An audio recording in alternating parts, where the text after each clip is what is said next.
ಸಂಘ ಪರಿವಾರ ಮತ್ತು ಫ್ಯಾಸಿಸ್ಟ್ ಶಕ್ತಿಗಳು ಕುಂಬು ಲಾಠಿಗಳ ಟ್ರೈನಿಂಗ್ ಕೊಟ್ಟರು. ಆ ಲಾಠಿಗಳು ಇಲ್ಲಿ ಚಲಾವಣೆ ಆಗಲಿಲ್ಲ. ಚಲಾವಣೆ ಆಗ್ಲಿಕ್ಕೆ ಬಂದಾಗ ಅದು ಪುಡಿ ಪುಡಿ ಆಯ್ತು.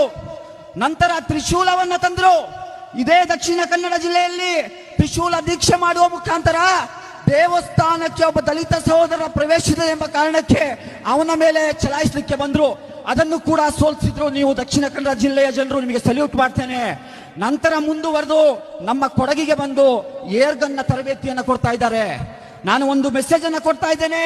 ತ್ರಿಶೂಲ ನಿಮ್ಮ ಬಂದೂಕು ತರಬೇತಿ, ಇದಕ್ಕೆ ಹೆದರುವವರು ನಾವಲ್ಲ. ಇಲ್ಲಿರುವಂತಹ ದಲಿತರ ಶಕ್ತಿಗಳು, ದಲಿತರ ಬಾಹುಗಳಲ್ಲಿ, ಮುಸಲ್ಮಾನರ ಬಾಹುಗಳಲ್ಲಿ ತಿಳಿ ಸಾಂಬಾರ್ ತಿಂದ ರಕ್ತ ಅಲ್ಲ ಹರಿತಾ ಇರುವಂತದ್ದು. ಪೌಷ್ಟಿಕವಾದ ದನದ ಮಾಂಸ ತಿಂದು ಬೆಳೆದಂತವ್ರು ನಾವು. ನಿಮ್ಮ ಕೋವಿ ಲಾಟಿಗೆ ಹೆದರುವಂತವ್ರಲ್ಲ.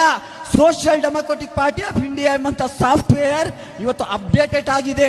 ನಿಮ್ಮ ತುಕ್ಕು ಹಿಡಿದ ಆ ಏರ್ಗನ್ನ ತರಬೇತಿಯಿಂದ ಈ ಸಮುದಾಯಕ್ಕೆ, ಈ ದಲಿತರಿಗೆ ಹೆದರಿಸಲಿಕ್ಕೆ ನೀವು ಕನಸು ಕಾಣ್ತಾ ಇದ್ರೆ ಅದು ನಿಮ್ಮ ಹಗಲು ಕನಸು ಮಾತ್ರ ಆಗಿ ಉಳಿತದೆ ಎಂಬಂತ ಮೆಸೇಜ್ ಅನ್ನ ನೀಡ್ತಾ